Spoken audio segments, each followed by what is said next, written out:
Firstly, I'd like to say happy Thanksgiving to all my viewers from the United States, and to the rest of the world. We all know it as Black Friday, and Black Friday means sales. Yes. So in this review today, I want to be showing you 12 of my favorite watches from 2025. It's already been 11 months. We've covered off so many watches, but these 12, I wouldn't say they are the most expensive, nor will I say they're the cheapest. I will say these 12 watches bring the most value, in my humble opinion. So why don't we just dive right in and talk about these 12. So the links to the listings of all of these 12 watches will be in the description below the video. Do check them out if you're after some sharp prices. Do use the discount codes on top of the Black Friday sales. And of course, take a look at my collection. So one place where we have all the watches we've been discussing lately in one place. And of course, if you do buy items from my collection, you do get additional discounts. So don't leave the money on the table. Take as much saving as you can. And now let's dive in and talk about the detail.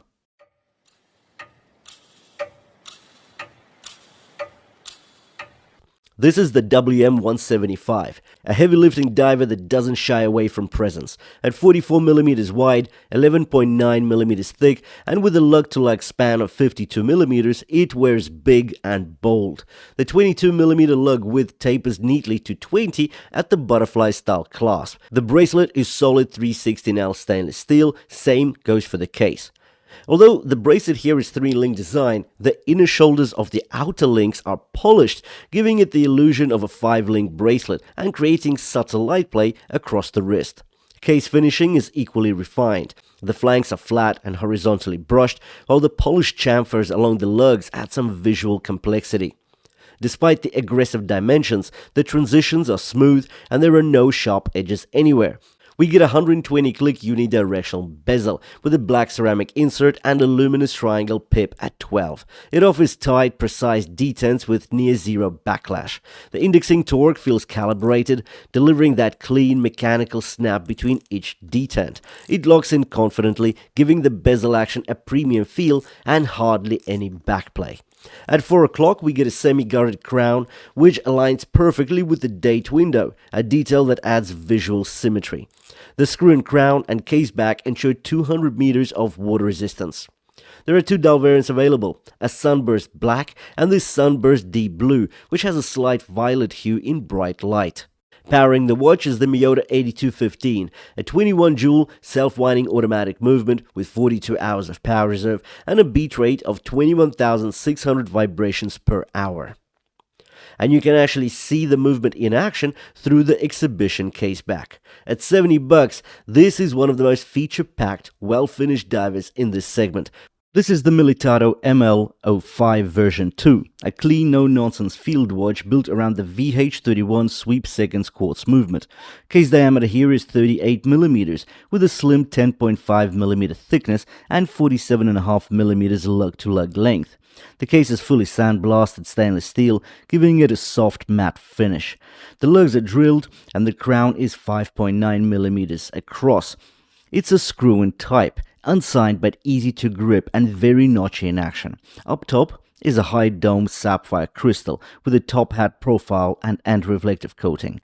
Underneath, the matte black dial has stark white printing with the Arabic numerals at 3, 6, 9 and 12. We get sword hands which are filled with lume, and the dial remains highly legible in all lighting conditions, be it day or night. The watch gets a screw-in crown as well as a screw-down case back, and that helps achieve 100 meters of water resistance rating. We get a nylon strap on here, either hockey green or black.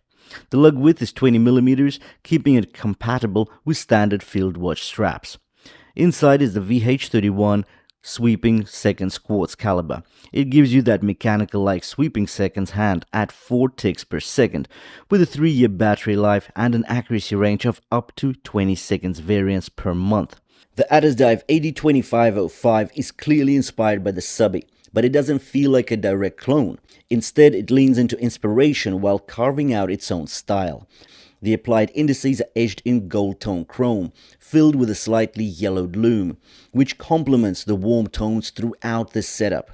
The gilt-style handset keeps the vintage vibe going, and the heavy green sunburst brings it all to life. The bracelet integration is seamless, like literally. A signed 7.4mm diameter crown adds presence, and the bezel, slightly overhanging the case, is just enough to give grip without breaking the lines.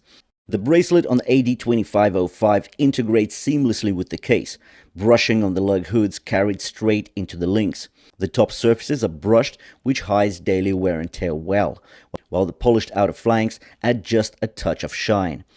The crystal is synthetic sapphire with anti-reflective coating, including the Cyclops and the execution. Overall, this is an excellent setup. I do want to mention that a 1mm tall Cyclops, this is good stuff. The low profile blends into the dome rather than sticking out. Magnification isn't the full 2.5 times, closer to 2, but the frame date window helps readability. Where this watch really shines is lume. Addiesdive loaded it with bright, long-lasting C3 green lume across the dial, hands, as well as the bezel marking. This is the Addiesdive AD2058, a 39mm automatic that brings big character for under $100. The star of the show is the dial, a 3D hydraulic or oil press texture, which is basically a stamped pattern pressed into the brass plate under high pressure. It gives you that dramatic burst effect, with color bright around the pinions and fading darker towards the edges. Paired with stark white printed indices and the BGW9 lume, it glows bright blue at night, perfectly complementing the dial. The case is 316L stainless steel, brushed on the lug hoods and polished along the flanks. At 13mm thick with a 48mm lug-to-lug length, it wears compact thanks to the inverted end links. The crystal is a tall boxed K1 mineral with internal anti-reflective coating, giving you those vintage distortions at the edge while keeping legibility strong.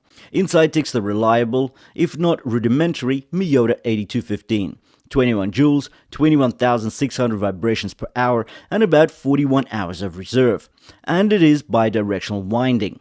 The winding feel isn't as buttery as an NH35, but it's proven, durable, and hackable. The bracelet integrates seamlessly with solid links, screw pins, and a signed clasp. It's a double pusher design with a milled folding wing and 5 micro adjustments for an easy fit.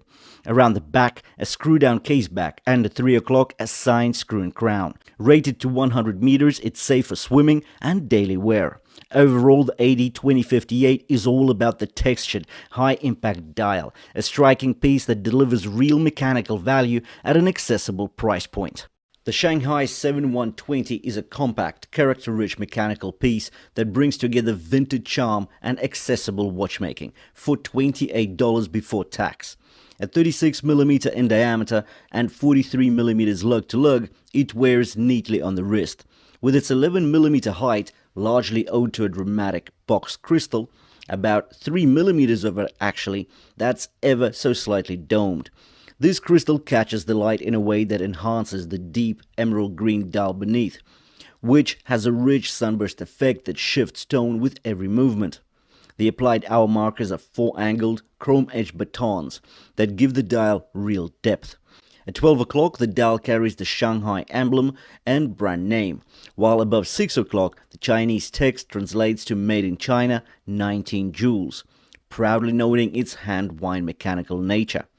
Powering the watch is a movement visible through a generously sized exhibition case back, giving an open view of the balance wheel and gear train. The Seestern S407 is a bold, unapologetic homage to the legendary 600T diver watch, but it's not just a copy, it's a capable modern tool watch in its own right. At 40mm in diameter, 13.5mm thick, and weighing 173 grams, it's compact enough for daily wear, yet it still has the heft of a serious diver. The short 48mm lug-to-lug length, paired with a semi-integrated stainless steel bracelet, means it drapes comfortably while retaining that squared-off, flat-flanked case geometry. The horizontally brushed flanks flow into a sharply cut unidirectional ceramic bezel with a precise notched edge, tactile, grippy, and easy to operate. The bezel insert features clear minute markings and luminous pip at 12. And in true diver special style, even the date wheel at 3 o'clock glows thanks to full BGW9 application. That's rare at this price point or any price point across AliExpress. The Sapphire crystal sits flush with the bezel, ensuring a seamless profile and excellent scratch resistance. The 316L stainless steel bracelet tapers from 20mm at the lugs to 18mm at the clasp, with short, chunky links for fluid wrist articulation, and a secure milled clasp engraved with Seestern starfish logo. Turn it over and the solid screw-down case back displays a deep relief of the Great Wave motif, a nod to both marine heritage and Japanese artistry. Inside beats the reliable Seiko NH35. This is an automatic movement featuring 24 joules, hacking, and 41 hours of power reserve. With 200 meters of water resistance, a screw-down crown, and a robust build, this is a watch designed to work hard, whether you're underwater, poolside, or enjoying its unapologetic tool watch presence. The Militado ML08 comes in at 38mm across, 10.5mm thick with a lug-to-lug length of just 46mm, and we get a 20mm lug width. The case is fully brushed 316L stainless steel with fine transitions and soft bezels, giving it a refined but rugged look. The fixed polished circular bezel adds contrast and supports a double-dome sapphire crystal with anti-reflective coating, which gives the watch a fluid, distortion-free look under changing light. On the right-hand side of the watch, you get a screw-in crown, measuring 6.9mm across, and it is quite tall, making it so easy to screw in and out to set the time. Pair that with a screw-down case back and we get 100 meters of water resistance. The case flanks are horizontally brushed and the aggressively downturned lugs ensure the watch sits flat and hugs the wrist closely, which works especially well at this compact size. Take a look at how it sits on top of my 6.5-inch wrist. There are no overhangs. This is a true field watch, and thankfully it's not the 36mm. 38 is good. The dial is finished in sunburst olive green, shifting between khaki and emerald tones. All the elements are printed, not applied. Beige Arabic numerals at even hours, triangular markers in between.